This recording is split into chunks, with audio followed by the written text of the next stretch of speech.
Bonjour à tous, nous sommes le mercredi 30 juin dans un tout nouveau décor pour le mug.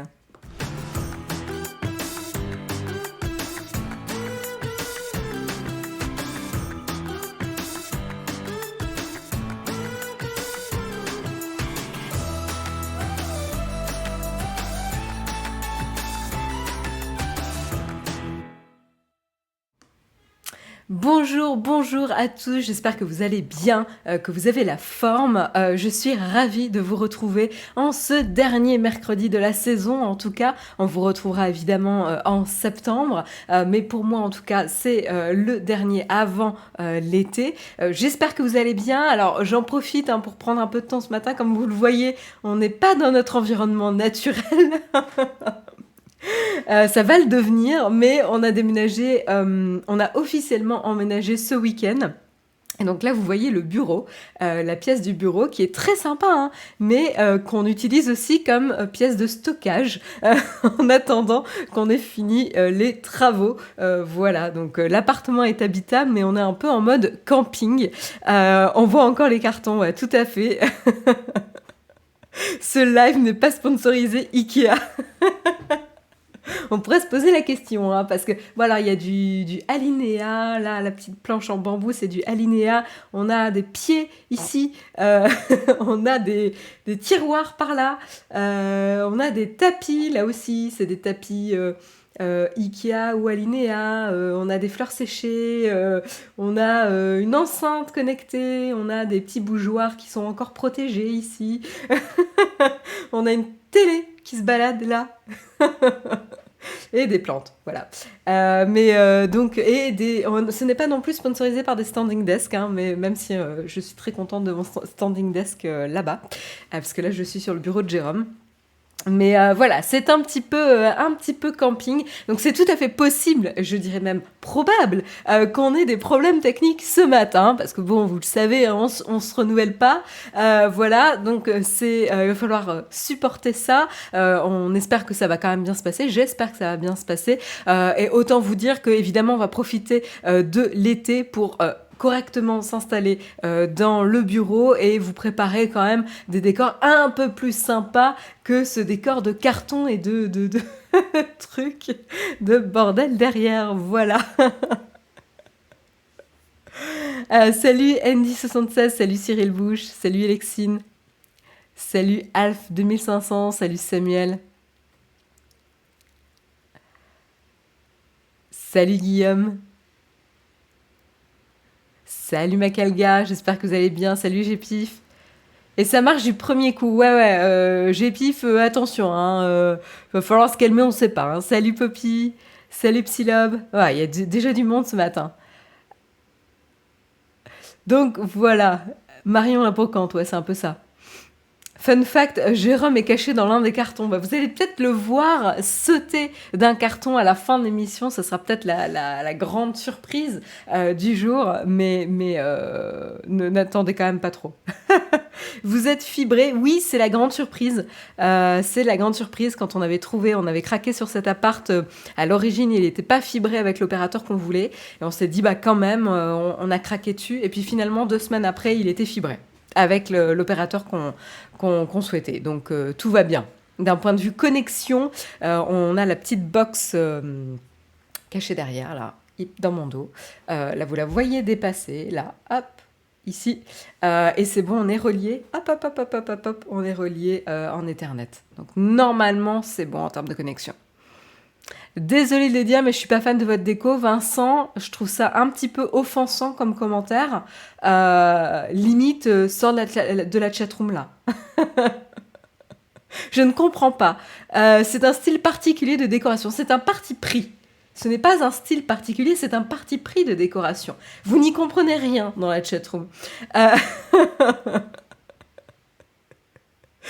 il y a des meubles pas montés. Ouais, c'est à peu près ça, ouais. Jérôme est dans le petit carton fragile. Certainement pas, ce sont mes vinyles dans le carton fragile. Ce sont mes petits vinyles, tranquillement, pour l'instant pas rangés, parce que le salon est en chantier. Un grand merci à Banane Flambée pour ton abonnement. Un grand merci. Oui, ouais, voilà, un grand merci à toi. Et merci à Kylian également pour ton 4e mois d'abonnement. Euh, Merci Hélène J également pour ton 9e mois d'abonnement. Un grand merci pour ton soutien aussi. Câble management à revoir quand même. Ouais, autant dire qu'il n'y a pas de câble management. Ouais, d'accord. Ok. Oui, j'avoue. J'avoue, là, le standing desk en bordel, pas top, quoi. Pourtant, je l'avais fixé. Ah, ça s'est décollé. Ok. Ceci explique cela. Mon câble management s'est décollé. Mais vous inquiétez pas, on va travailler dessus. On sent la patte de Jérôme pour la déco. Ça balance là, ça balance, ça balance. Voilà, donc voilà, comme vous le voyez, on est dans le carton, donc c'est un mug un petit peu particulier. Je vais essayer de pas me laisser trop déconcentrer, mais je ne vous promets rien quand même dans la chatroom. En tout cas, je suis ravie de vous retrouver. J'espère que vous avez la patate. Moi, je suis contente. Je suis enfin dans mon environnement. Laissez les designers designer. Olek. Mais il faut me laisser le temps aussi. Il faut me laisser le temps. Voilà. Donc, de quoi va-t-on parler quand même aujourd'hui? C'est quoi le sommaire? On va faire un petit point émission de carbone avec Samsung et Greenpeace qui tapent sur les doigts avec les émissions qui augmentent au lieu de se réduire malgré les efforts de Samsung. Ensuite, on va prendre des nouvelles de Joule ou Jules, comme vous voulez. Vous savez, cette fameuse société qui avait commercialisé ces e-cigarettes très, très stylées, qui avait eu énormément de succès auprès des jeunes, peut-être trop jeunes, qui avaient potentiellement déclenché une nouvelle épidémie de tabagisme. Chez les plus jeunes, et ben justement, eux aussi se sont fait taper sur les doigts et ils ont conclu un accord avec l'État de Caroline du Nord. On verra de quoi il s'agit et qu'est-ce qui leur pend au nez.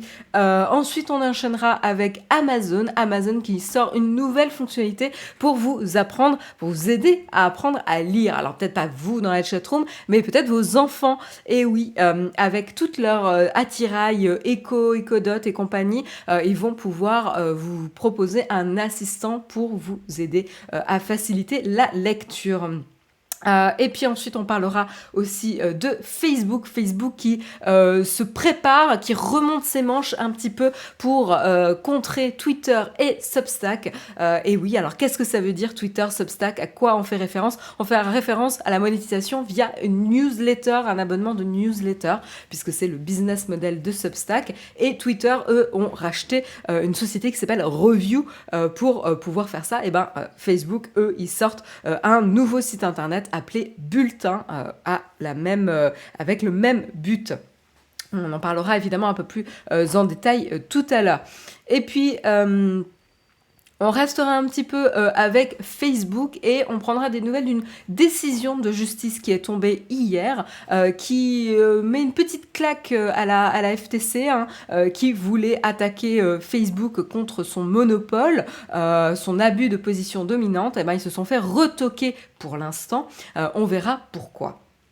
Et puis, on terminera en tout cas les news tech de ce matin avec également Shopify qui revoit le pourcentage qu'ils prennent sur leurs ventes. Shopify, c'est un acteur du e-commerce qui vous permet de facilement monter votre petite boutique en ligne, voilà, avec des choses un peu toutes faites et des outils déjà prêts. Et donc, en fait, ils vont revoir un petit peu la part qu'ils prennent sur les ventes. Voilà, en tout cas sur les revenus générés via leur système. Donc voilà en tout cas pour les news tech. Et puis ensuite on aura une petite cerise sur le croissant avec 2 petites vidéos que je voulais vous partager. L'une sur Boston Dynamics qui a l'air de...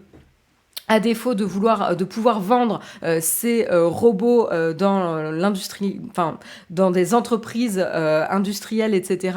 Et ben va les reconvertir en divertissement avec des vidéos et des chorégraphies. On verra si ça vous êtes convaincus dans la chatroom du potentiel de divertissement de Boston Dynamics. Et puis ensuite on verra aussi, on ira voyager en voiture volante. C'est pas une blague. Il y a eu un vol de voiture. Voilà, donc je vous montrerai la vidéo, ce sera plus parlant. Voilà pour les articles du jour, je vous propose sans plus tarder de commencer tranquillement avec le kawa.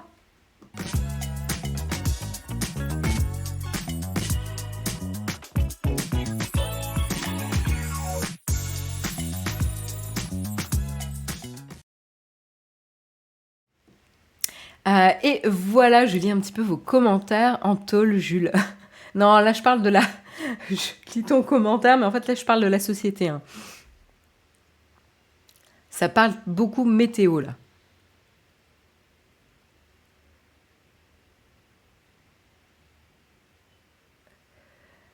Je lis un petit peu vos commentaires. Samsung épinglé, ouais. On va bosser l'écho aussi, oui, comme vous le voyez, on n'a pas encore bien mis en place. Alors ça, c'est pas un tapis, hein, ce que vous voyez au sol d'ailleurs, vous voyez que c'est scotché. Là, c'est juste pour protéger le parquet, puisque comme on entrepose des trucs, on l'utilise un peu pour stocker, on a préféré protéger le parquet en attendant de bien s'installer et avant de mettre les tapis, etc., que vous voyez là-bas.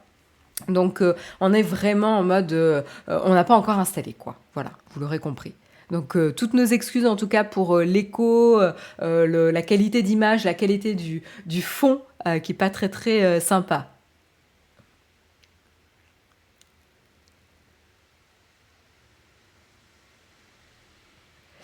Je vois qu'on a déballé le Sommarion, en tout cas. Écoute, Olek, on peut pas terminer une saison sans un Sommarion, quand même.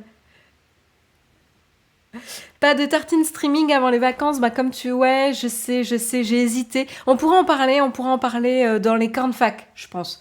Je pourrais vous parler des dernières séries qu'on a commencé. Et d'ailleurs, j'ai suivi les recommandations de la dernière fois sur Mare of Easton avec Kate Winslet. On pourra en parler. On a vu combien 2 ou 3 épisodes, donc on en est encore au début, mais on pourra en parler un petit peu. Voilà, on pourra parler de Loki, dont le 3e épisode sort aujourd'hui.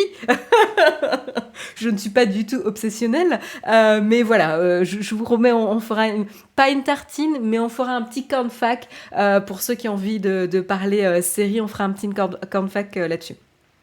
Tartine faite du cinoche, écoute Guillaume, je ne suis pas encore... Enfin, je n'ai pas encore retrouvé mon habitat naturel de l'extérieur, on va dire ça comme ça. J'ai pas encore pris... Si, j'ai quand même bu des verres en terrasse et tout, mais peu encore. Et donc, du coup, entre le déménagement, l'été qui arrive, etc., on n'a pas du tout regardé du côté cinéma, pour être honnête. Voilà. Ah oui, c'est 4e épisode. Ok, ok. Déjà, 4e épisode. Vous faites peur. Bref, donc on commence avec les articles du jour. Donc on va commencer par Samsung, comme je vous disais, qui s'est fait taper sur les doigts par Greenpeace. Et oui, on a un rapport communiqué par Samsung qui montre que les émissions de gaz ont augmenté de 5% en 2020. Ils ont sorti 3,2 tonnes de CO2. Voilà. Par 100 millions de revenus gagnés. Voilà, c'est ça le rapport. Tout simplement, pourquoi ça a augmenté? Tout simplement parce que Samsung a déployé un peu plus et augmenté ses opérations dans la production de semi-conducteurs. Et donc, du coup, tout ça, ça fait augmenter évidemment les émissions de gaz.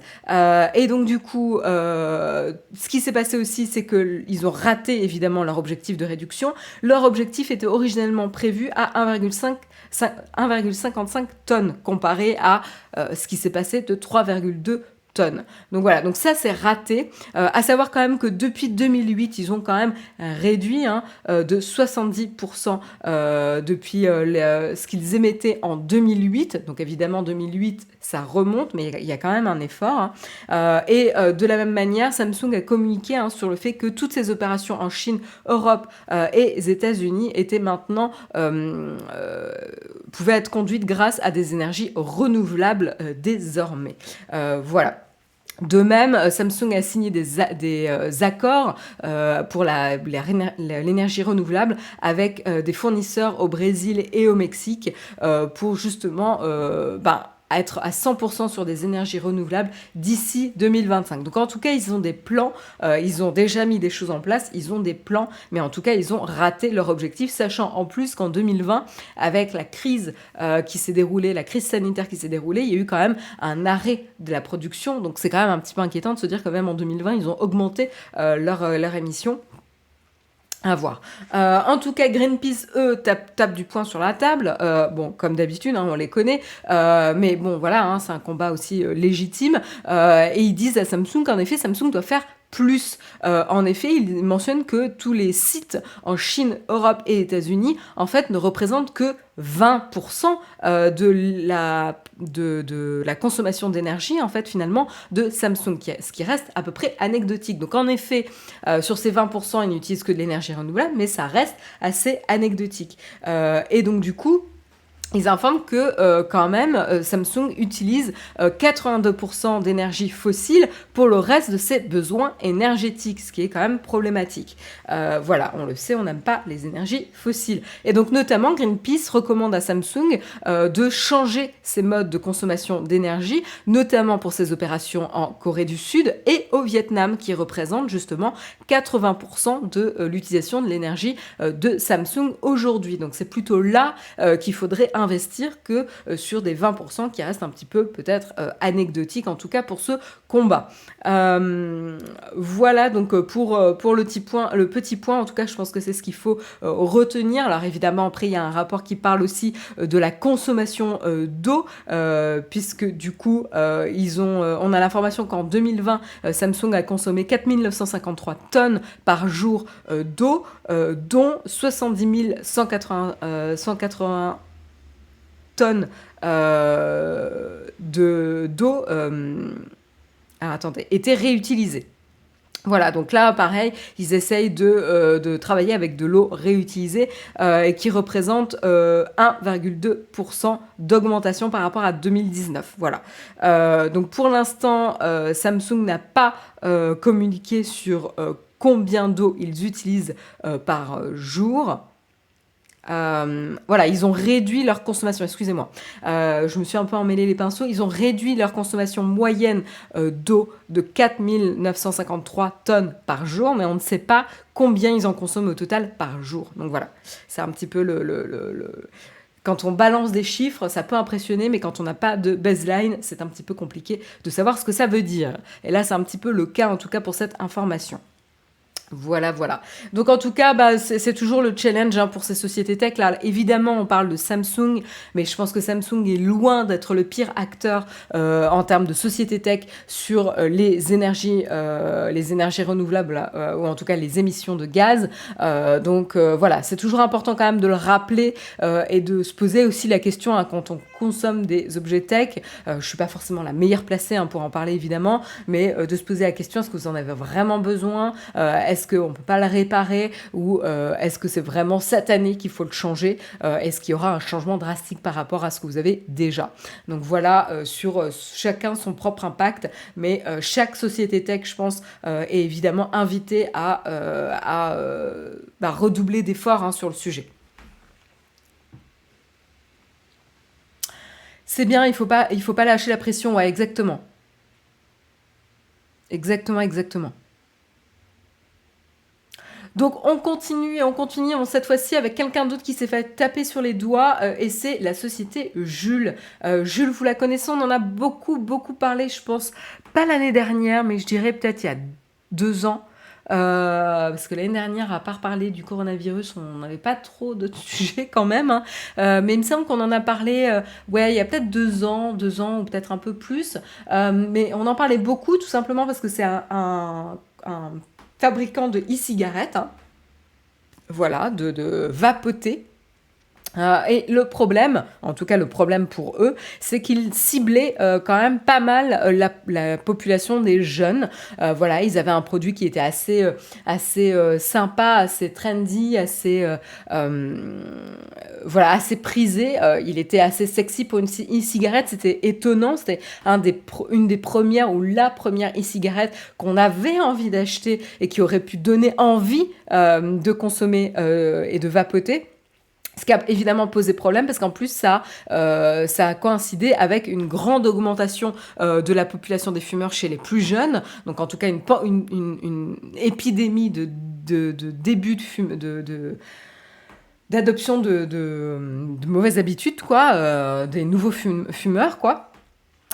Et donc du coup, ils ont été pointés du doigt, et je pense à juste raison, parce qu'en effet, ils ont été accusés en tout cas de pratiques trompeuses, de stratégies marketing trompeuses pour encourager les jeunes et séduire les jeunes à commencer à fumer. Alors qu'en fait, au final, hein, si on revient un petit peu sur le positionnement originel de Juul, c'était pour aider les fumeurs, les adultes, à arrêter ou réduire leur consommation de cigarettes. Donc c'est toujours un peu compliqué, je trouve, le positionnement à trouver pour un fabricant de e-cigarettes ou de cigarettes, où en fait ils n'ont pas le droit d'encourager à la consommation, mais il faut quand même qu'ils fassent du business.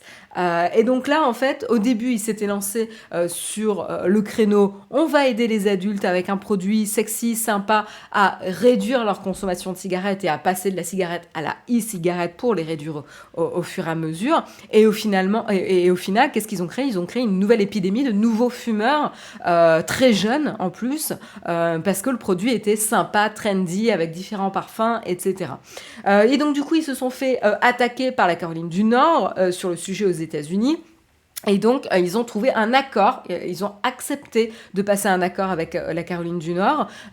Et donc, en quoi ça consiste, hein, cet accord? Eh ben, tout simplement, Juul est interdit d'utiliser des stratégies marketing qui visent les jeunes, la population des jeunes, notamment toutes les campagnes marketing sur les réseaux sociaux notamment, toutes les campagnes et publicités qui sont aux alentours des écoles. Vous imaginez quand même d'avoir osé. Ils ont osé aller jusqu'à poser des affichages publicitaires autour des écoles, quand même. Enfin, moi, je trouve ça... bref, voilà. Donc autour des écoles. Ils ont également sponsorisé des événements sportifs ou des concerts. Donc ça aussi, c'est une pratique qui se fait pas mal. Notamment, moi, je me rappelle, dans ma jeunesse, quand je suis arrivée à Paris ou quand j'ai commencé à bosser, j'allais à 36 000 festivals ou soirées sponsorisées et tout était sponsorisé par des marques de bière. Voilà, donc j'ai plein de t-shirts, de goodies, etc. Sponsorisés ou brandés avec des marques de bière, tout simplement. Voilà, il y a des pratiques comme ça qui existent.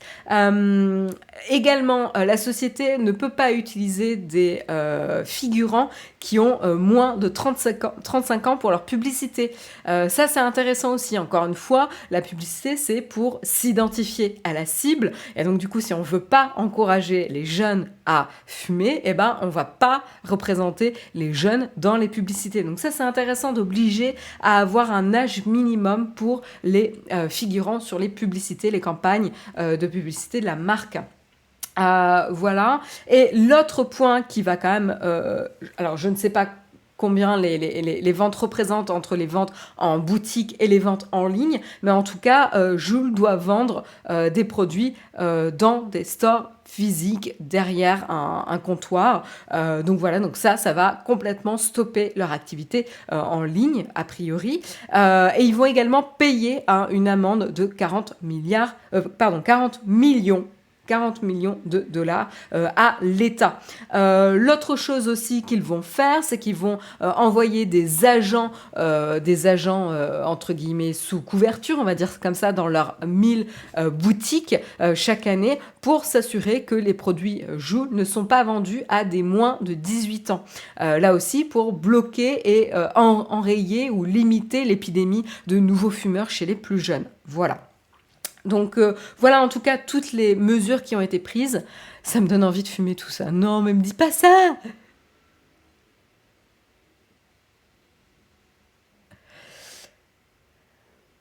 Quand tu vois que toute l'industrie du tabac s'est jetée sur le vapotage, il n'y a aucun doute, c'est une vraie saloperie, ouais. Ils font le business là où ils peuvent. Hein.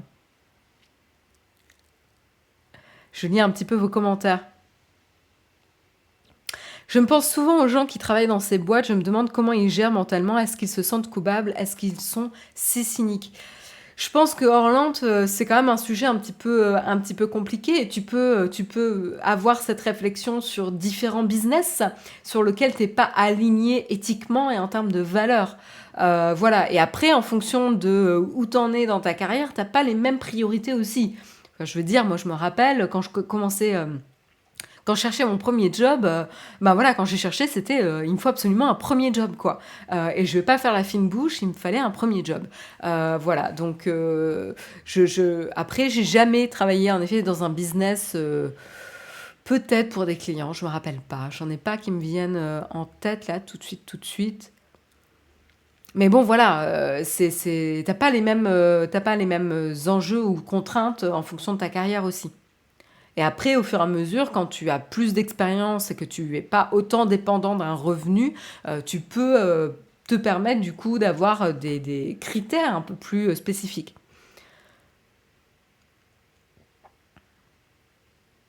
C'est pas forcément la marque qui décide de l'emplacement des panneaux, c'est-à-dire Mimic Cacol. Parce qu'après, si tu décides pas de l'emplacement, tu vas décider potentiellement de quelle population tu cibles, hein. C'est rarement un hasard quand même, hein, où tu décides de mettre ton panneau, hein. C'est comme à la télé ou sur Internet, tu as quand même un petit contrôle parce que le but, c'est quand même que ta publicité atteigne la cible. Donc, c'est dans ta définition de cible où potentiellement tu visais une cible que tu ne devrais pas.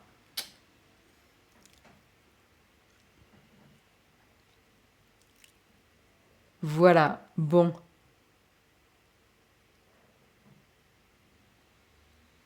Donc voilà en tout cas pour Joule, mais d'ailleurs là c'est la première étape, mais c'est pas fini pour eux, puisqu'ils font face à d'autres attaques, au moins dans 9 autres États, d'après CNBC, et il y a au moins 100 écoles qui ont rejoint aussi une action en justice à l'échelle nationale qui vont demander justement à comment dire payer ou en tout cas dédommager les coûts de campagne anti-vaping, anti-vapotage. Il y a 39 autres États qui sont en train de considérer des attaques similaires à l'État de Caroline du Nord. Donc voilà, c'est vraiment, vraiment pas fini. Et d'ailleurs, pour la petite histoire, hein, quand je vous disais que Joule vendait différentes saveurs ou goûts, en tout cas pour ces produits de vapotage, ben en effet, hein, ils avaient arrêté pardon, de vendre des saveurs fruits comme la mangue en 2019, justement pour essayer de montrer un peu patte blanche à ce sujet. Ils avaient également arrêté de vendre la saveur menthe juste après. Tout ça pour essayer de calmer un petit peu les ardeurs et éviter de se faire épingler. Mais bon, ça n'a pas vraiment marché. D'ailleurs, la FDA d'ailleurs, est encore en train d'évaluer si Joule et d'autres producteurs ou fabricants de e-cigarettes peuvent rester sur le marché après septembre 2021. Donc on en reparlera très certainement à la rentrée, au plus tard à la rentrée. Mais voilà, comme ça au moins vous êtes au courant des dernières informations. Il y en a beaucoup qui commencent le tabac à 12 ans, oui, exactement Camille. Je pense que c'est pour ça hein, qu'ils sont vraiment intransigeants sur le fait qu'il faut protéger les plus jeunes sur l'aspect trendy de ce vapotage ou de cette e-cigarette, parce que c'est là où on peut voilà, créer vraiment des nouveaux fumeurs. Voilà, donc ça c'est vraiment dommage. Voilà, donc on continue avec un sujet peut-être un peu plus positif, où là, la tech n'est pas en train d'attaquer notre santé, mais la tech nous aide à apprendre. Et là-dessus, donc on a Amazon et Alexa qui va aider les enfants à apprendre à lire, ou en tout cas les accompagner dans l'apprentissage de la lecture. Alors, comment ça se passe? Tout simplement, Amazon a sorti une nouvelle fonctionnalité qui s'appelle Reading Sidekick, donc en gros votre partenaire de lecture, voilà pour une traduction un petit peu sur le moment. Et en gros, le but, c'est vraiment d'aider les enfants à améliorer et pratiquer la lecture, voilà, avec cette fonctionnalité. Donc, vous pourrez le faire, vous pourrez l'utiliser en tout cas avec des livres numériques ou des livres physiques. Donc, ça, c'est assez intéressant. Et en fait, le principe, c'est que ça va permettre à l'enfant de lire le livre et d'avoir Alexa qui alterne, qui participe à la lecture, voilà, un coup c'est l'enfant qui lit, un coup c'est Alexa qui lit, et d'avoir des encouragements, des corrections aussi sur la prononciation grâce à Alexa. Donc ça, c'est assez intéressant, je trouve. Donc le service Reading Assistant, donc le Reading Sidekick, donc l'assistant de lecture, sera inclus dans le service Kit Plus, qui vient avec l'édition enfant de la Fire Tablet, et également les enceintes Echo Speakers. Ou sinon, il est aussi disponible pour un abonnement de 2,99$ par mois, 4,99$ si vous n'avez pas Amazon Prime, ou 69$ par an, ou 99 par an si vous n'avez pas Prime, comme sous forme d'abonnement tout simplement, et ça sera disponible à partir du 29 juin prochain, donc hier, donc 29 juin dernier, puisque nous sommes le 30. Je vais faire un petit voyage dans le temps là. Voilà, donc la feature Reading Sidekick, elle sera disponible sur la plupart des appareils qui sont compatibles Alexa. Donc on va avoir notamment le Echo, Echo Dot, Echo Dot Kids, Echo Plus, Echo Show. Voilà, et donc une fois que la fonctionnalité est activée en tout cas sur ces appareils, ou même s'il y a un écran voilà, disponible, en tout cas un enfant pourra dire Alexa, let's read, pour démarrer justement l'assistant de lecture. Ils seront ensuite encouragés à sélectionner un livre. Donc encore une fois, ils peuvent juste dire le nom du livre ou sélectionner dans l'interface, il y a une interface. Ça peut être, comme je le disais tout à l'heure, hein, un livre physique ou numérique. Et ensuite, ils peuvent sélectionner le niveau de lecture, le niveau d'accompagnement de lecture. Donc ça, je trouve ça particulièrement intéressant. Ils peuvent choisir que Alexa lise beaucoup, et donc l'enfant, dans un premier temps, va plus écouter et intervenir de temps en temps, un petit peu, ou prendre chacun son tour aussi. Voilà, et il y a 700 livres qui sont déjà disponibles sous format numérique dans le système, et il y en a plein qui sortent chaque semaine.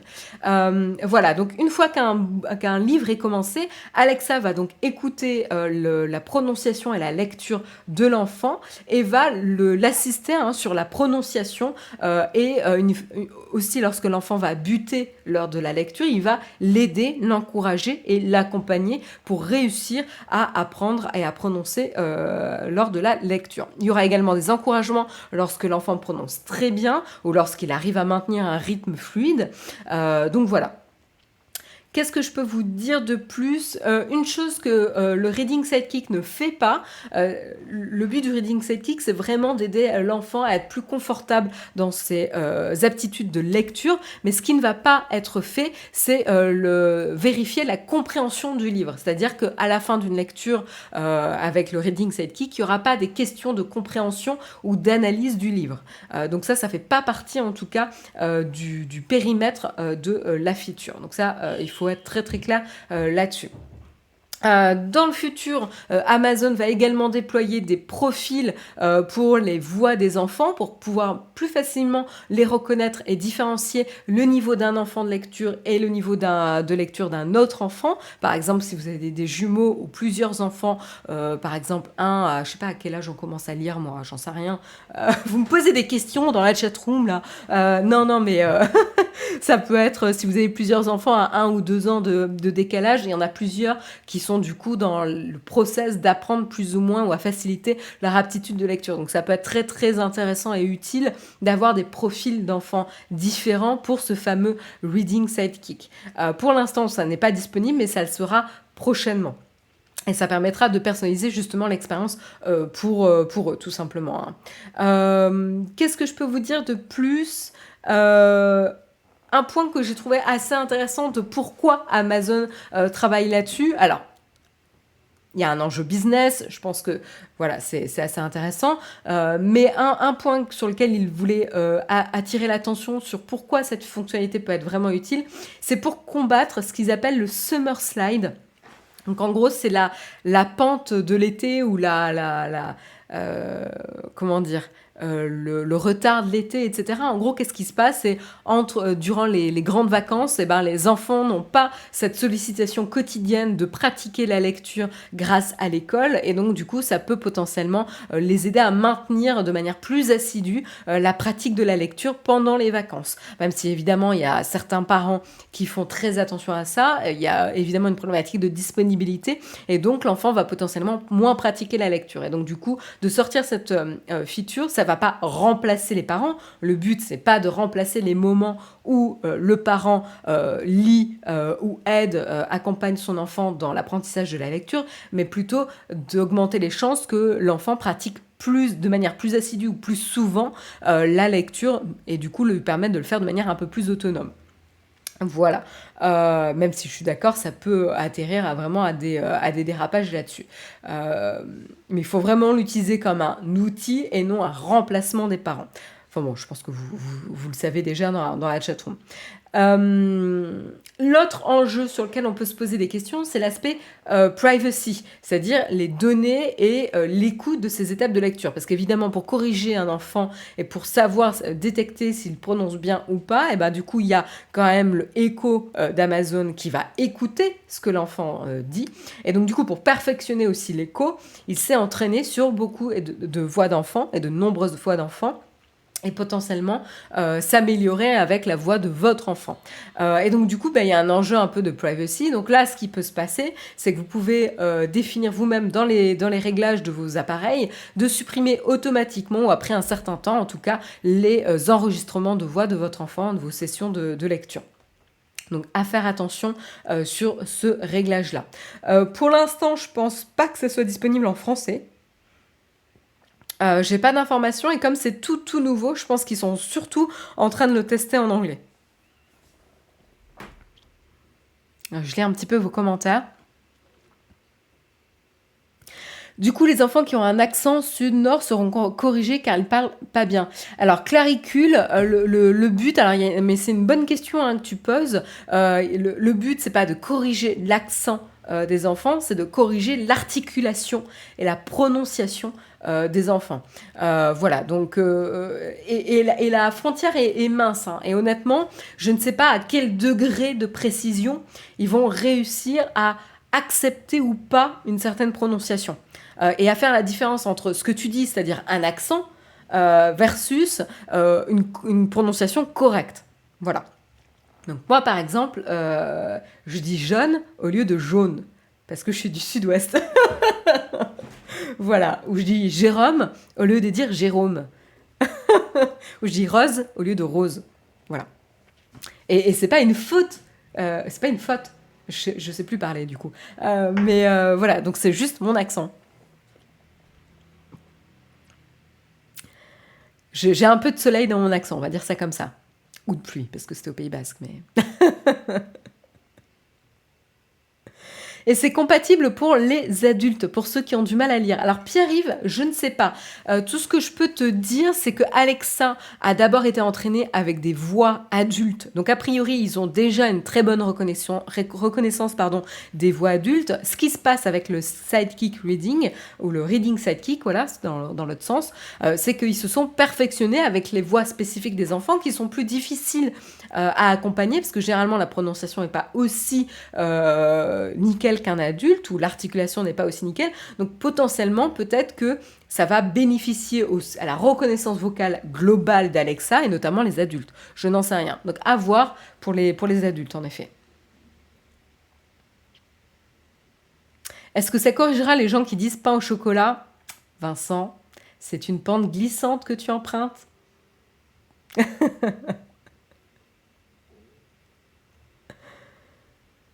Je regarde un petit peu vos commentaires.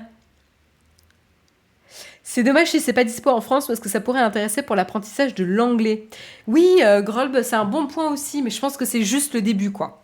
Mais je vois en tout cas que vous êtes pas mal intéressés. Je pense aussi qu'il y en a pas mal d'entre vous qui ont peut-être des enfants, donc ça vous parle peut-être pas particulièrement. Mais je pense que c'est que le début, Groll. Mais potentiellement dans le futur, on peut très bien imaginer, tu vois, d'avoir un format un peu à la Duolingo pour aider justement l'apprentissage. Donc pourquoi pas, moi je le vois très très bien comme une évolution en tout cas logique de cette fonctionnalité en tout cas d'Amazon quoi. Ça m'étonnerait pas. Et d'ailleurs en parlant de Duolingo, je vous fais un petit article bonus, parce que du coup, comme on parle d'apprentissage, ça tombe bien. Tout simplement pour vous dire que Duolingo va faire une rentrée en bourse, est en train en tout cas de préparer une rentrée en bourse depuis lundi, et ils vont être donc listés dans le Nasdaq sous le sigle Duol, D-U-O-L, donc le début de Duolingo. Et à savoir, la bonne nouvelle en tout cas pour eux, c'est qu'ils ont réussi à doubler les revenus année après année, ce qui est quand même assez impressionnant. La société a vu un revenu de plus de 97% d'augmentation année après année, d'après les documents qui ont été communiqués justement suite à cette demande d'entrée en bourse en tout cas. Donc ça c'est hyper intéressant. À l'origine c'est une société qui est basée à Pittsburgh. Voilà, qu'est-ce que je peux vous dire de plus? Elle avait ramené 55,4 millions de revenus au dernier trimestre de mars, du 31 mars, avec donc du coup ce qui signifie une augmentation de 97% de revenus par rapport à l'année dernière. Alors évidemment on a des pertes elle qui augmente aussi. On est à 13,5 millions de pertes là, de ce côté-là. Duolingo actuellement offre 95 cours parmi 38 langues, donc c'est quand même pas mal énorme. Et il couvre notamment des langages les plus parlés, hein, l'espagnol, le français, l'italien, l'anglais, mais également des langues plus rares et qui sont menacées, comme le hawaïen, le navarro, le gaélique. Hyper intéressant. Voilà, donc ça c'est hyper. Enfin, moi j'ai pas mal utilisé Duolingo pour rafraîchir ma mémoire à l'époque pour l'anglais. Et là, j'ai recommencé à l'utiliser pour l'espagnol, puisque comme je prévois d'aller au Primavera Sound, le festival à Barcelone en 2022, puisqu'il a été annulé encore en 2021, et donc que je suis une quiche en termes de, pas de compréhension d'espagnol, mais en termes de pratique orale et de compréhension à l'oral de l'espagnol, parce que en Espagne, ils bouffent les mots, littéralement, et ça a toujours été une grosse barrière pour moi pour pratiquer l'espagnol, parce que après la langue est relativement facile, et donc du coup j'essaye j'ai repris Duolingo pour l'espagnol suite à ça. Et donc les exercices sont super ludiques, super engageants, donc ça marche très bien. Est-ce qu'il y en a beaucoup d'entre vous qui ont utilisé ou qui utilisent Duolingo? Pour apprendre une langue, il y a également Rosetta Stone, oui, tout à fait, le tutoriel, j'en ai beaucoup entendu parler.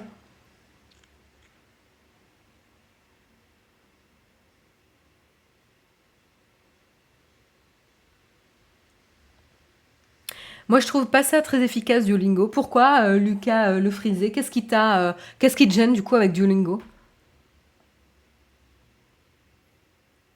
Allez, go, regardez de Stress en VO. Fix in the mix. Excellent comme commentaire.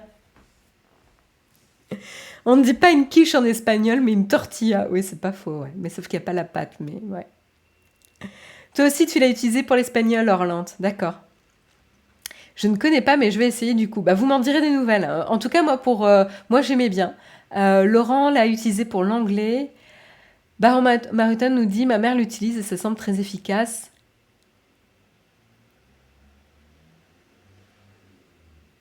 Tu me dis, Marion, je fais le traducteur, j'habite à Barcelone. Ah, Ulysse, pas mal. Pas mal, pas mal. Et j'ai aussi des collègues qui sont à Barcelone, donc j'irai peut-être les utiliser aussi comme traducteur. J'ai utilisé Duolingo il y a quelques années aussi. Oui, pour l'italien. Sinon, j'ai ma femme qui est trilingue. Ah oui, bah tout le monde n'a pas son partenaire qui est trilingue. Mais ouais, t'as raison d'en profiter. Euh, j'ai essayé Duolingo pour l'espagnol, mais étant débutante, je trouvais les phrases trop bateau. Moi, je suis pas débutante, mais les phrases, c'est quand même bateau. Mais ouais. Non, mais c'est vrai, hein, les phrases sont bateau. Mais ça te donne des bonnes bases. C'est vraiment, ouais, c'est vrai que moi, j'ai utilisé pour bien me rafraîchir sur les bases. Je sais pas si je l'ai utilisé pour un niveau poussé, quoi.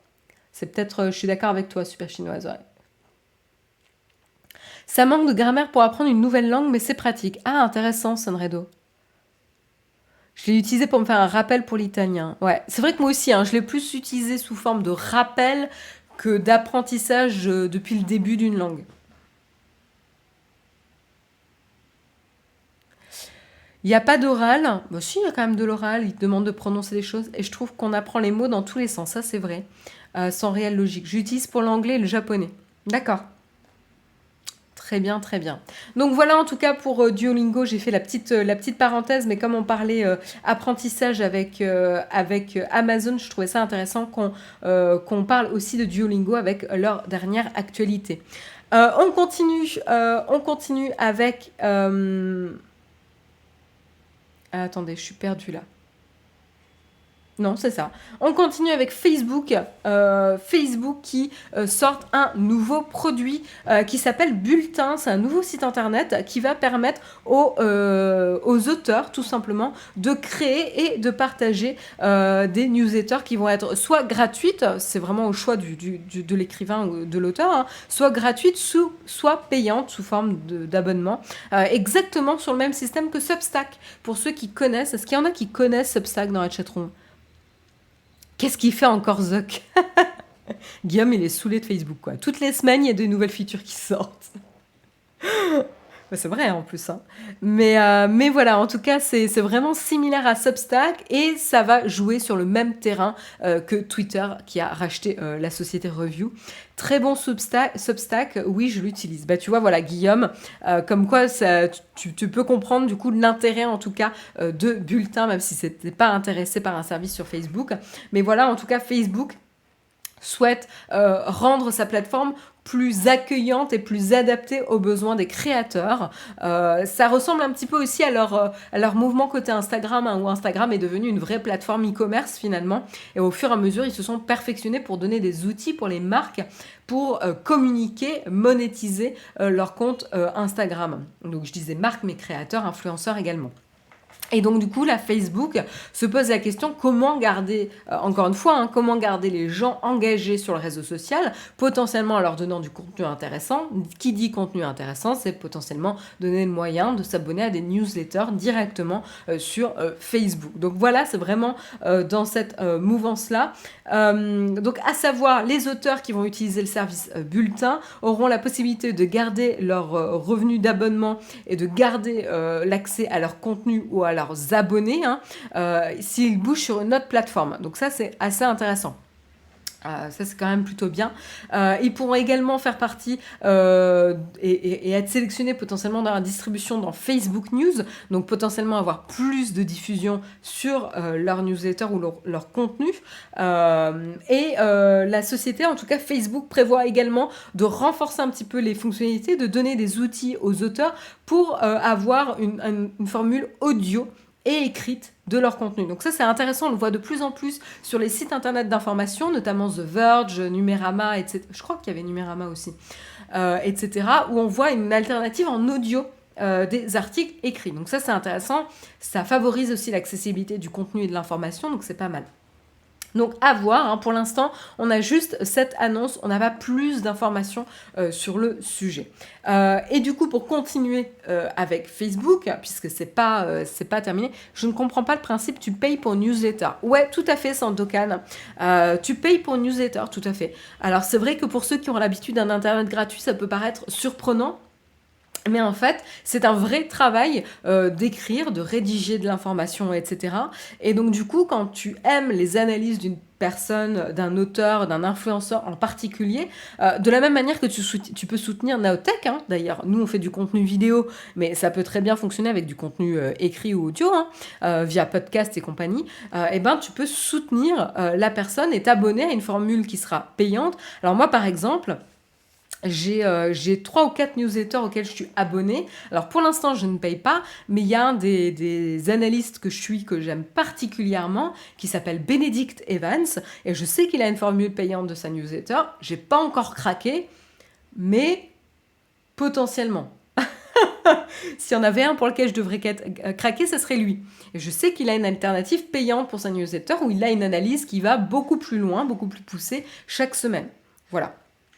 Donc, tu vois, ça peut vraiment être intéressant. Et donc, l'autre news que je voulais mentionner aujourd'hui pour Facebook, c'est que la FTC s'est pris une petite claque suite à un juge américain qui a infligé un petit revers à la FTC. Tout simplement, qu'est-ce qui s'est passé? La FTC a accusé Facebook de position dominante en termes de réseau social, et il demandait notamment à forcer à séparer Facebook, Instagram et WhatsApp pour que ce soit des entreprises distinctes et éviter d'avoir un espèce de monopole de réseau social.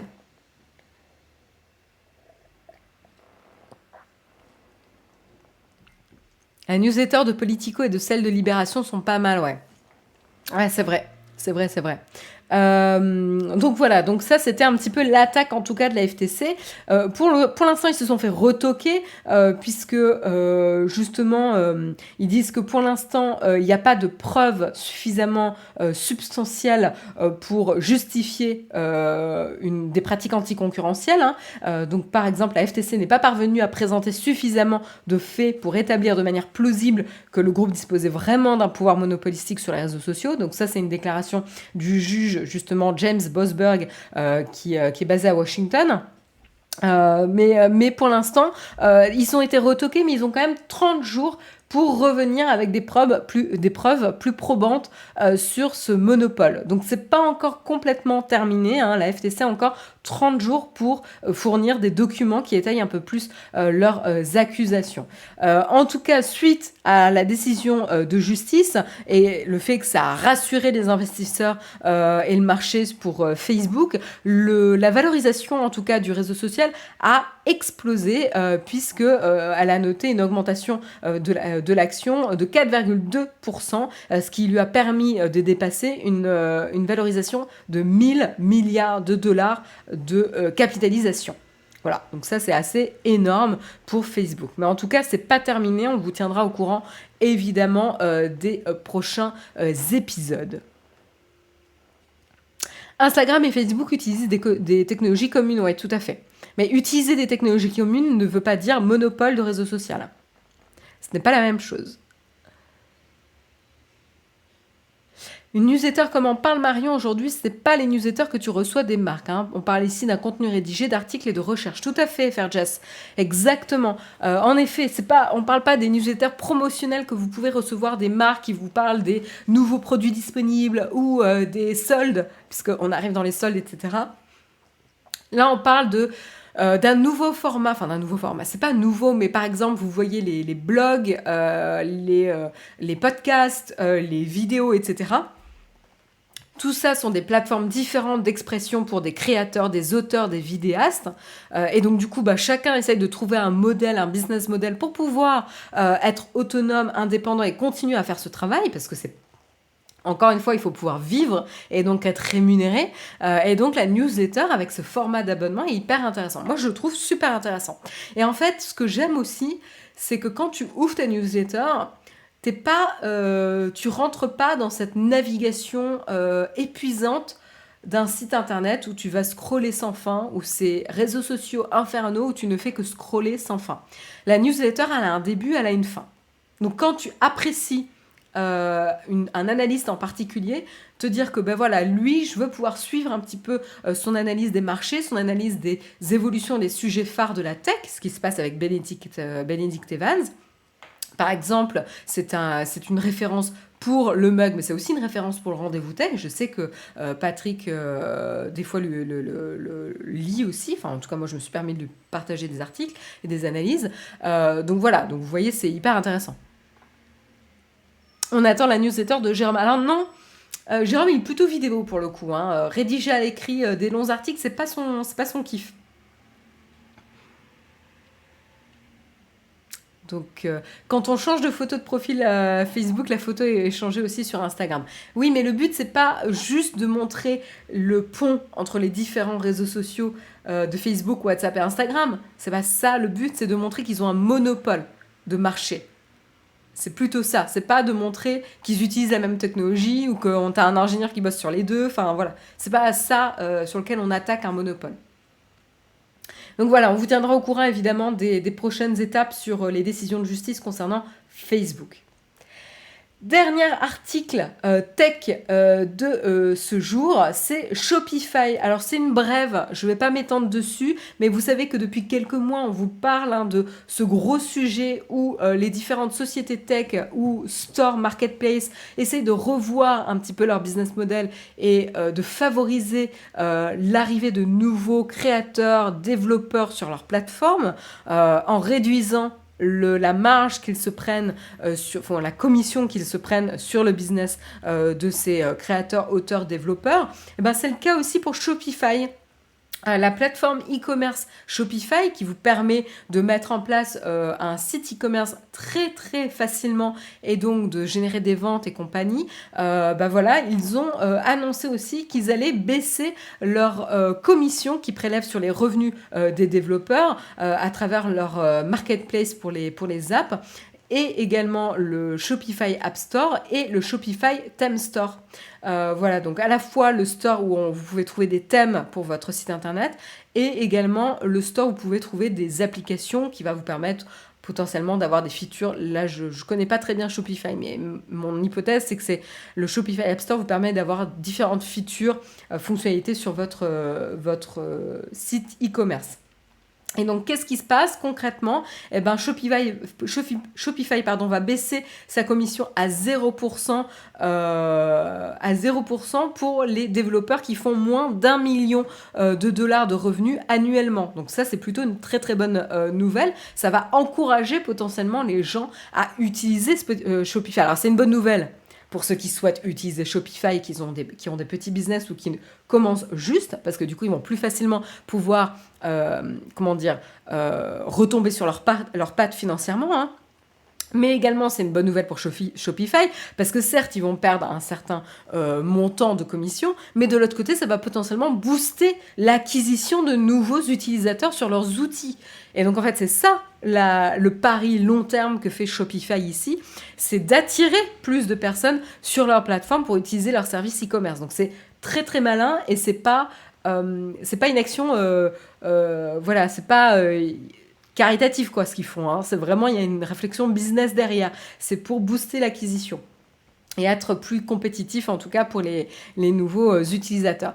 Donc voilà en tout cas comment ça fonctionne. Ce montant sera remis à zéro chaque année. Qu'est-ce que je peux vous dire aussi ? Et également, quand les revenus des développeurs vont dépasser les 1 million de dollars annuels, maintenant Shopify prendra 15% de marge sur ce revenu. Mais ça ne s'adressera que uniquement aux revenus au-dessus de ce montant de 1 million de dollars.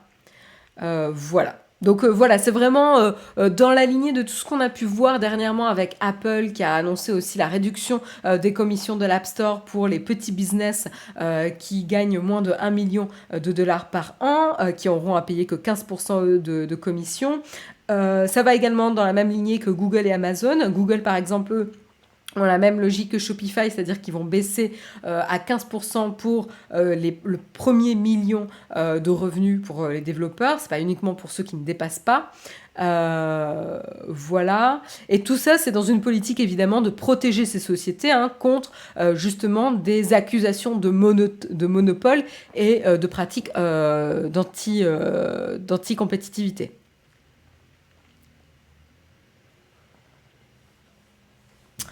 Alors, on a Laurent qui nous fait une définition de Shopify beaucoup plus poussée que je l'ai fait, donc j'en profite pour la partager parce elle est hyper intéressante.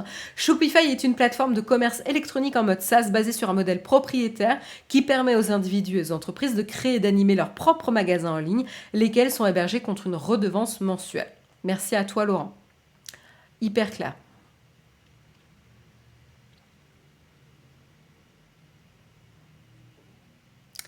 À partir d'une certaine commission, c'est peut-être plus rentable de développer ses propres outils. Ben, DEDS, on parle de stratégie business ici. Voilà, quand en fait ton cœur de business, c'est pas de construire des sites e-commerce, mais que tu veux vendre et que ton cœur de business, c'est de vendre des biens, gaspiller du temps dans la construction d'un propre outil, c'est pas forcément la meilleure solution. Encore une fois, c'est pas automatique. Ça dépend vraiment du marché, de la complexité, etc. Et tu peux plus ou moins construire tes propres outils. Donc à voir. Mais en effet, là, on est vraiment dans la stratégie business, quoi.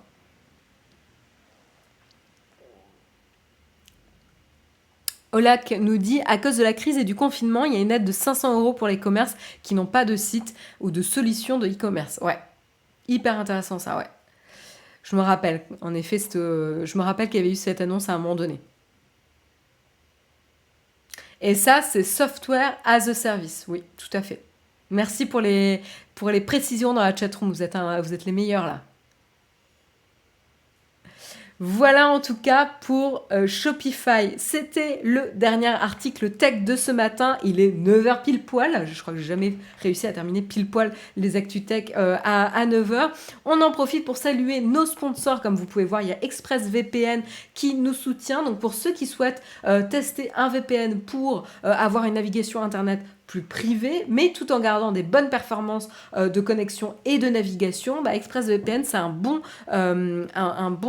VPN. Vous pouvez le tester. Vous pouvez avoir un abonnement et 3 mois gratuits dans cet abonnement. Et puis, si vous n'êtes pas satisfait au bout de 30 jours, vous pouvez tout simplement vous faire rembourser. Donc, tout ça grâce au petit lien qu'on vous partage dans la chatroom et dans la description de l'émission. Un grand merci aux petits bots qui partagent fidèlement les informations. Donc, si ça vous intéresse et que vous vous demandez quel VPN tester, là, vous avez cette opportunité avec ExpressVPN. On remercie également Pritel, notre second sponsor de l'émission Le Mug. Voilà, je vous propose d'enchaîner tranquillement avec la cerise sur le croissant.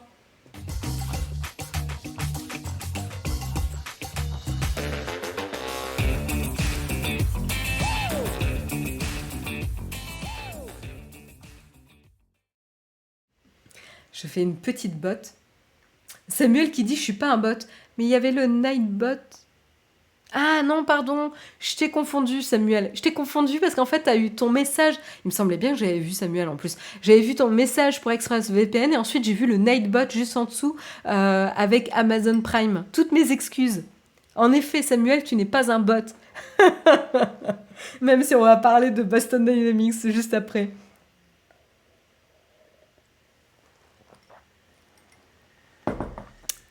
C'est pour ça que je vais commencer à dire merci à notre fidèle Samuel, mais je me suis retenue de dire Samuel parce que j'ai vu le Nightbot en dessous. Donc toutes mes excuses. Je reconnais ton existence humaine, Samuel.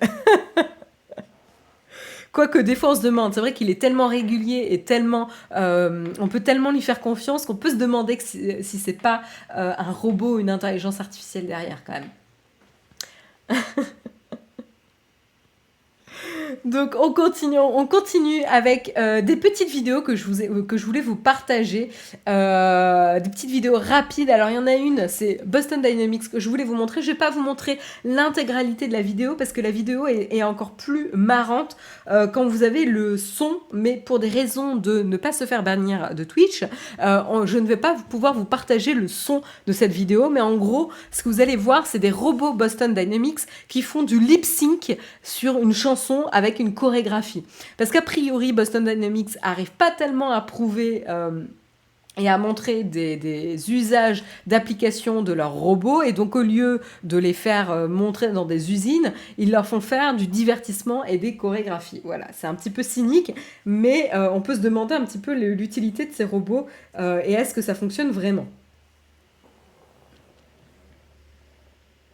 Donc là, quand vous voyez le robot avec la tête qui s'ouvre et qui se ferme, en fait, c'est du lip sync.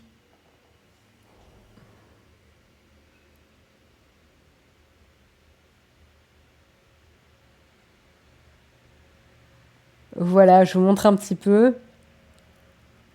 Mais après, c'est marrant, hein, parce que même avec cette chorégraphie, je le trouve toujours aussi flippant, ce robot. Je sais pas vous. En plus, là, ils nous font une espèce de chorégraphie araignée, là, c'est vraiment pas sympa. Avec les espèces de deux voyants lumineux au début, c'est super flippant.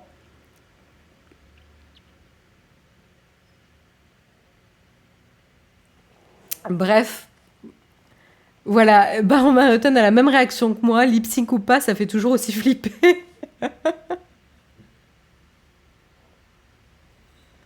Si Marion m'a déjà vu, je suis dans la vidéo d'attente. Bah oui, quand même. En plus, je l'ai vu, Samuel, quand même. On s'est vu lors d'événements aussi. C'est beau de technique, mais flippant de ce que pourrait devenir quand Skynet va se réveiller, ouais. Ils sont prêts pour l'Eurovision, ouais, carrément Claricule. Alors, ils font du lip sync, ça veut dire qu'ils n'ont pas de voix pour l'instant, hein. Donc, participer à l'Eurovision, oui, remarque, est-ce que c'est des performances live ou du lip sync à l'Eurovision? C'est une bonne question. Ils devraient faire un film d'horreur avec leurs robots. Mais je me demande si c'est pas les robots de Boston Dynamics qu'on voit dans la série La Guerre des Mondes, dispo sur Canal+. Parce que ça ressemble un petit peu. Mais ouais, non, c'est toujours aussi flippant. C'est live. Ah, alors, il y a Hippomony qui nous dit que c'est live, et il y a Guillaume qui nous dit que c'est du lip sync à l'Eurovision. Ah, il faut savoir. La référence nous dit: je préférerais largement avoir un robot comme ça qu'un chien ou un chat. Bah, en fait, ça n'a pas la même utilité. Je peux te dire que le pelage d'un chien ou un chat est quand même plus sympa à caresser que Boston Dynamics, hein.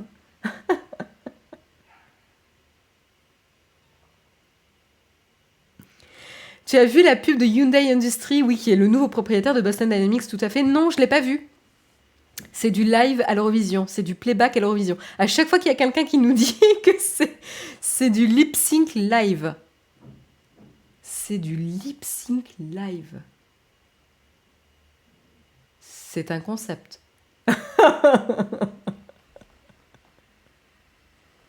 Bon, on ne saura toujours pas. Le mystère du mug de ce matin, c'est est-ce que l'Eurovision, c'est du lip sync ou pas? Ah, on nous dit c'est du live, hein. C'est live avec des effets préenregistrés. D'accord. On commence à y voir plus clair. Juste les chœurs et les effets éventuels sont enregistrés. D'accord. Très clair. Donc, je sais pas pourquoi on a fini sur l'Eurovision, quoi. Tout ça, je vous fais une vidéo Boston Dynamics, tout ça pour se poser la question si l'Eurovision, c'est en live ou pas. Vous êtes incorrigible dans la chatroom. Bon, on continue. Je voulais vous montrer quand même une dernière vidéo parce qu'on est dans les vidéos un petit peu faux folles. Et ben voilà, je voulais vous profiter de vous en montrer une autre.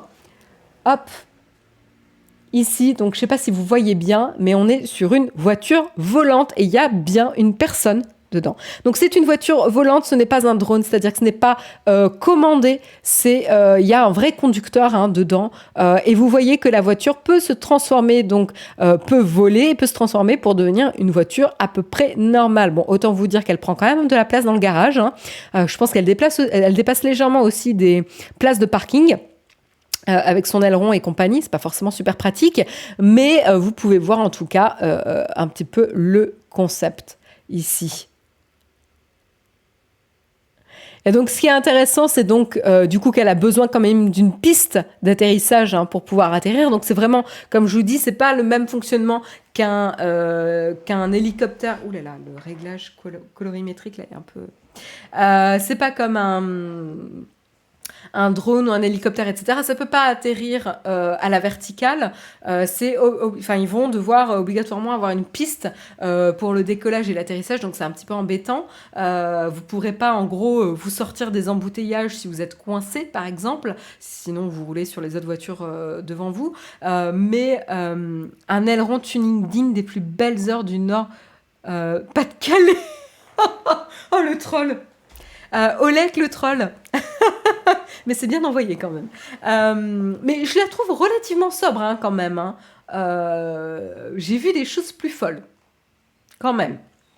Mais entre les robots chiens et les voitures volantes, ce matin, j'ai l'impression d'être dans mes BD d'enfance et tout devient réel. Bah oui, c'est pour ça que je voulais vous présenter un peu ça ce matin. Je trouvais ça rigolo d'avoir ça comme cerise sur le croissant, d'avoir ces vidéos un peu folles où on se demande si c'est pas un délire d'enfance plus qu'une application vraiment utile dans la vraie vie.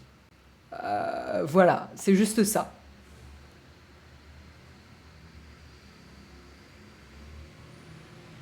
Ah, il y en a là, Oleg, t'as vexé certaines personnes là. Je vois Fix in the Mix qui corrige. Plus le Nord et pas le Pas-de-Calais, s'il te plaît.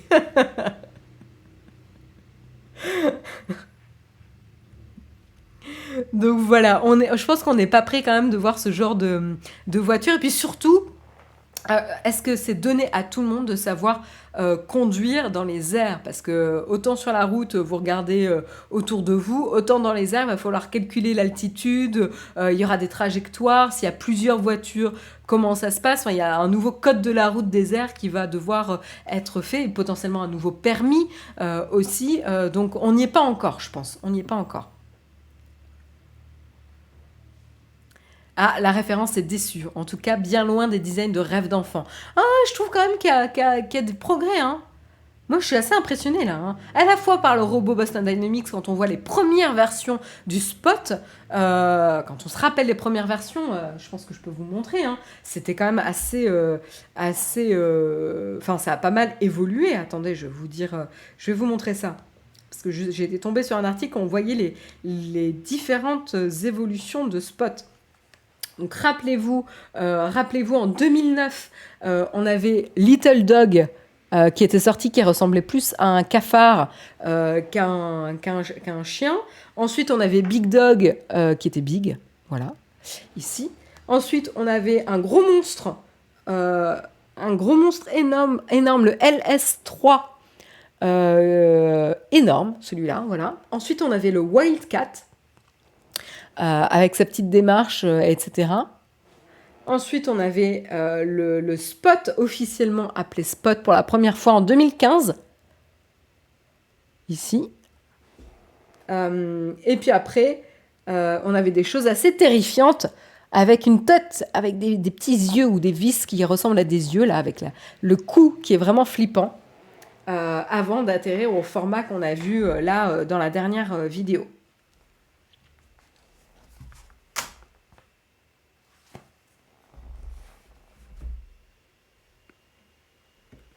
Voilà, voilà. Tu tombes là-dessus dans la rue, ça fait pas flipper, non, pas du tout, non. Bon, écoutez, c'est la fin de l'émission. Je vous propose de passer tranquillement au camp de fac pour un petit atterrissage d'émission tranquille.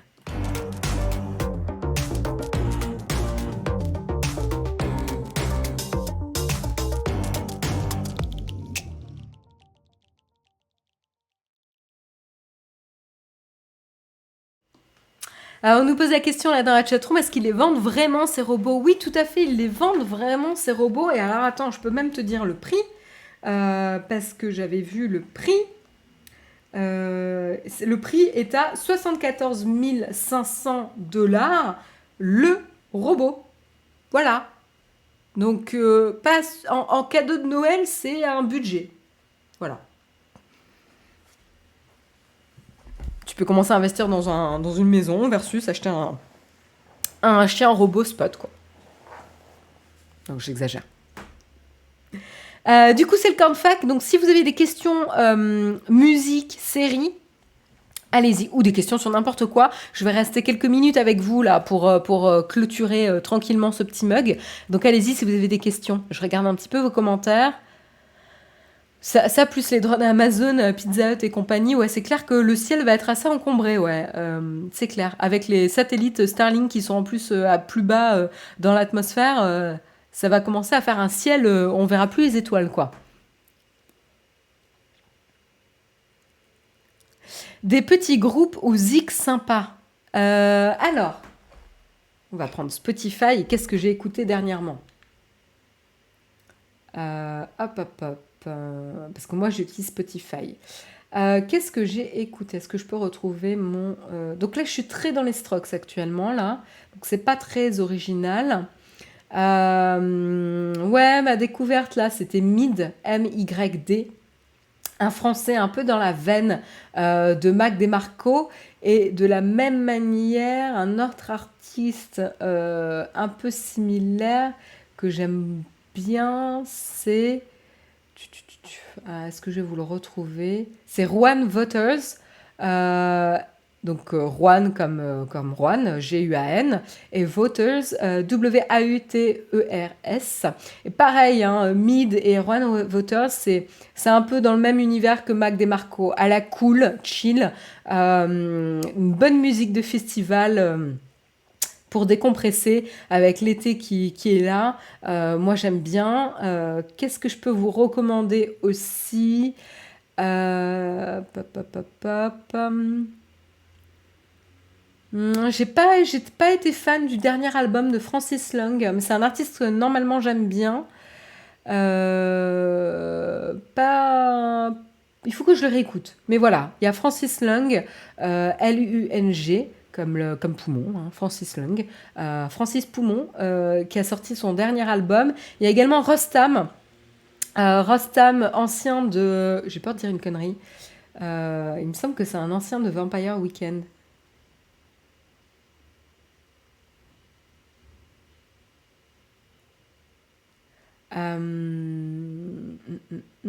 Ancien membre. Oui, ouais, ancien membre de Vampire Weekend, tout à fait. Donc c'est un producteur, il fait pas mal de choses. Et il a sorti son dernier album. euh, Pas mal.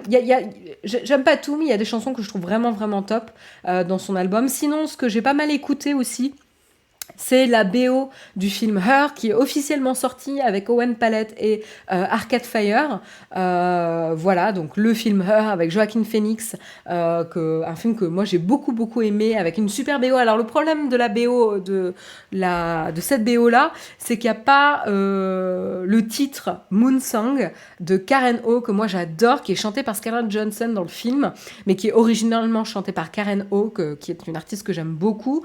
Et elle n'est pas dans cet album, mais vous pouvez la trouver quand même sur Spotify, elle était disponible avant. Mais en tout cas, la BO est vraiment top. Moi, j'ai beaucoup, beaucoup aimé. Je la trouve très reposante. Et par exemple, je l'écoute beaucoup quand je travaille parce que comme il n'y a pas de parole, ça me permet de rester très concentrée sur le boulot et de m'apaiser et d'augmenter ma concentration. Par contre, c'est compliqué pour moi d'écouter de la musique avec des paroles dessus parce que tout de suite, je vais avoir tendance à écouter les paroles. Qu'est-ce que vous avez dit? Peut-être que j'ai raté des choses. Alors, je remonte un petit peu vos commentaires.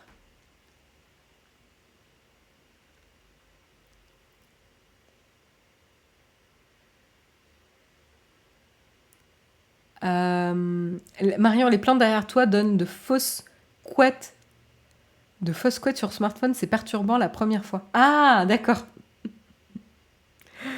C'est pas à l'occasion, Lensing, je vais... Oui, là, vous parlez du robot. Tu as toujours un Sony XM. As-tu pu tester avec le Apple Music Lossless? Euh, Qu'est-ce que j'ai comme casque? J'ai mon Bose. Je n'ai plus le Sony. J'ai un doute. Est-ce que j'ai un Bose ou un Sony? Je crois que j'ai le... Non, j'ai un Sony. T'as raison. Oui, j'ai toujours le Sony, mais il est au boulot. Il est au boulot. Et non, je n'ai pas encore testé le Lossless. Il faut absolument que je teste Apple Music cet été. Et il faut que je teste le service que vous m'aviez mentionné, la Soundies. Vous voyez, j'ai mon petit post-it avec ce que vous me recommandez. Soundies pour transférer mes playlists sur Apple Music et pouvoir tester facilement le service et dont le Lossless. Ouais, donc c'est un peu ma mission de l'été.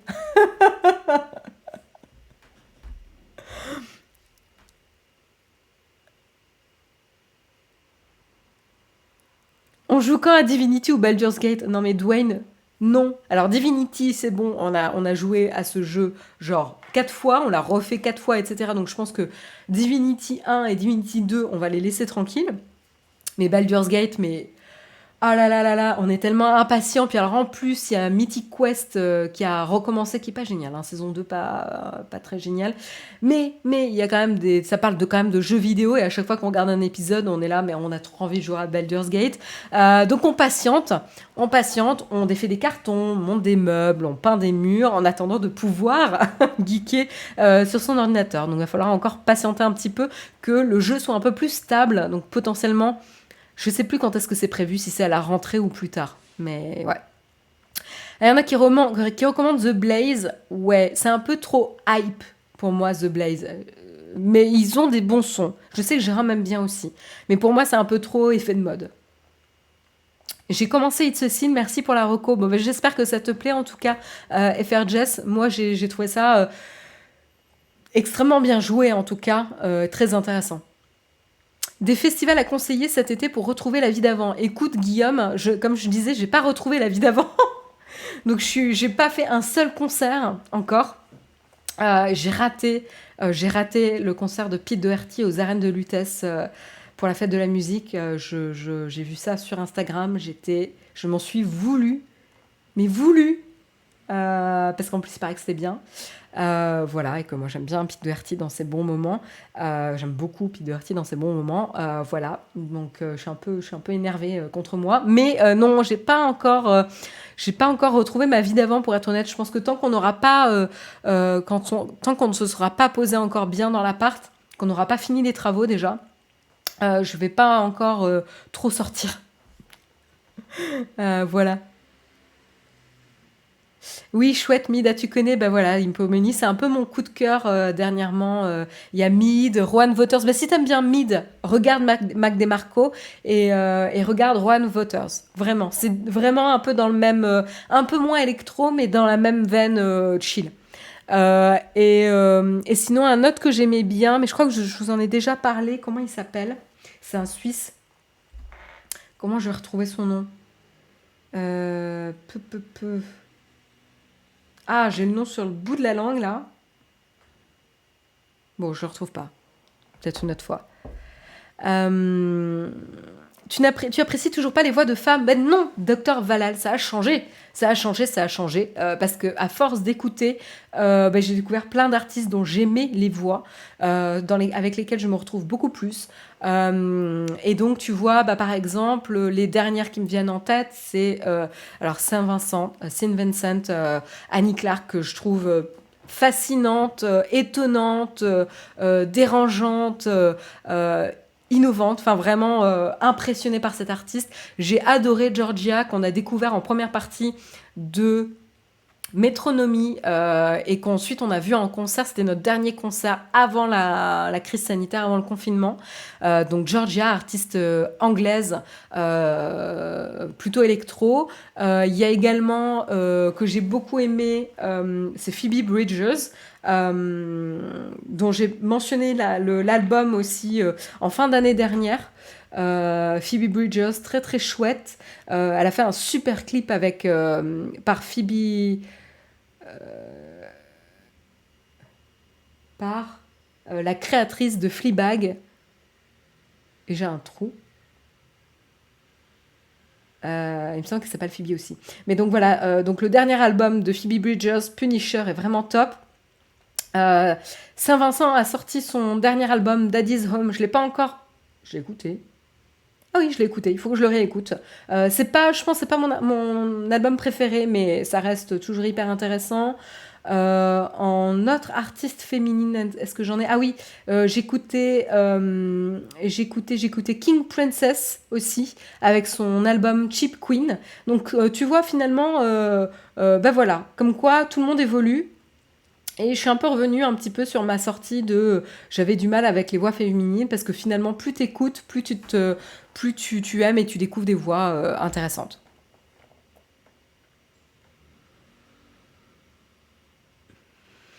Jazz à Marciac, ouais, c'est très sympa comme festival, c'est très très bonne ambiance. Y aura-t-il une saison 5 dans Handmaid's Tale, tu veux dire? Je ne sais pas. Je n'ai pas encore regardé la dernière saison d'ailleurs.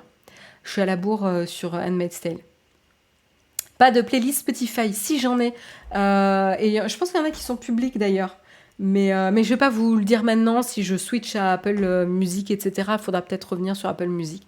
Mais si, j'ai plein de playlists. J'ai trop de playlists sur Spotify. C'est pas possible. Euh,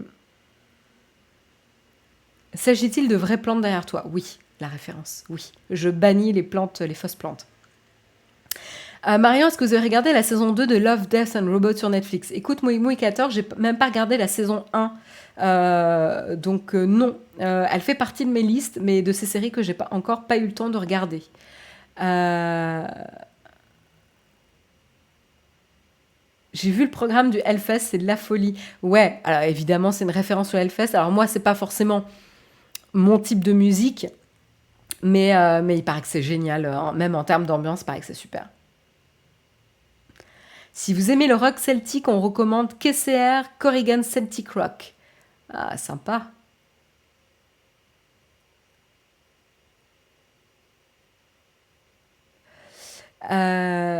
Déjà, si Pete Doherty était au concert, c'était pas mal. Oui, c'est vrai. Eden. Moi, je crois que j'ai jamais eu de... Parce que j'ai vu de nombreuses fois Pete Doherty en concert.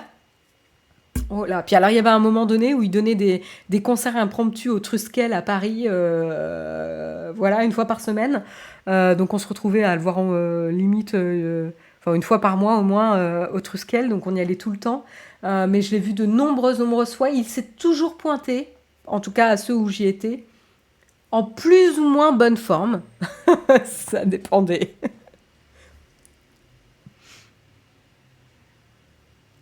J'ai jamais vu un emménagement durer si longtemps. C'est une question de travaux, hein.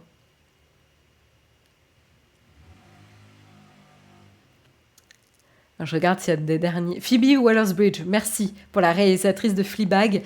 King Princess t'adore aussi. Bah écoute, voilà, FR Jess, c'est un peu ce que j'ai écouté dernièrement aussi.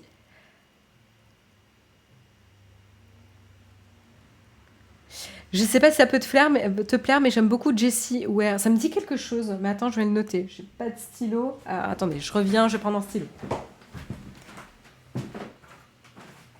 Parce que oui, je marque vos recommandations.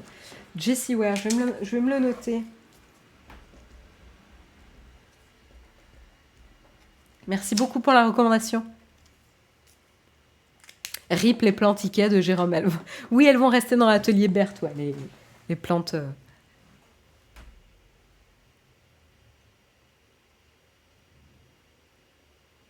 Le Hellfest devient très varié. Ouais, mais ça reste métal, Mimi Kakol. Enfin, je veux bien qu'il reste varié, mais ça reste du métal.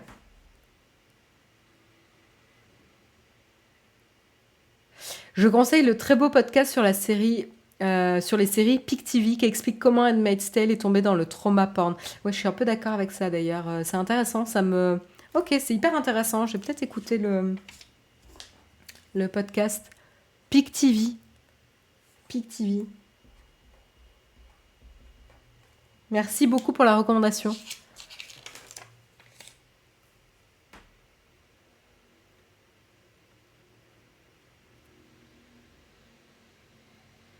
Alors,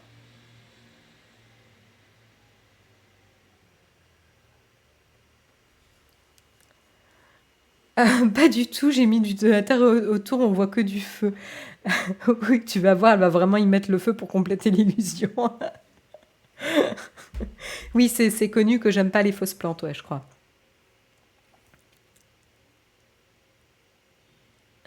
Ah, Antoine aussi confirme que l'album de Jessie Ware est vraiment super. Top. Deuxième recommandation. Bon, ben sur ce, il est 9h28. Je vous souhaite une excellente journée. C'était un plaisir de vous retrouver pour mon dernier mug de la saison. Je vous retrouve en septembre. D'ici là, ce que je peux vous dire, c'est que de toute façon, comme d'habitude, aujourd'hui, vous pouvez retrouver le Twitch achat à 12h30. Midi ou 12h30, je sais jamais à quelle heure c'est. Samuel, au secours. 12h30, voilà, mon sauveur.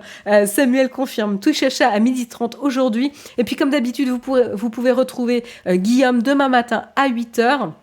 Et sinon, pour les horaires à partir de la semaine prochaine, les horaires d'été de la chaîne, donc j'ai ma petite feuille sur mon smartphone. Donc vous pouvez retrouver le mardi soir de 18h30 à 20h le gaming avec la communauté grâce à Guillaume.